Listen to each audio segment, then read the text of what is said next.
दुनिया के बुलंद और तवील तरीन पुल कहाँ हैं? दुनिया का बुलंद तरीन पुल चीन में है। जुनूब मगरिब चीन में वाक़ ये पुल ज़मीन से 570 मीटर बुलंदी पर बनाया गया है। इस पुल का तामीराती काम सन 2013 में शुरू हुआ था।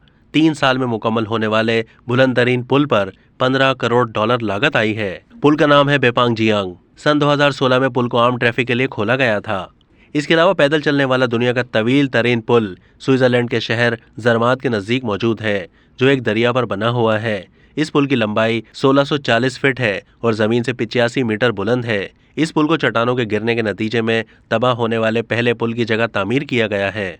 इस पुल को सहारा देने के लिए 8 टन वजनी लोहे की तारें इस्तेमाल की गई हैं। इस पुल पर लोग सिर्फ पैदल चल सकते हैं। पुल को झूलने से रोकने के लिए मखसूस निज़ाम नस्ब किया गया है। अब तक के लिए इतना ही। मज़ीद मालूमात के लिए डेली जंग के YouTube चैनल को सब्सक्राइब कीजिए।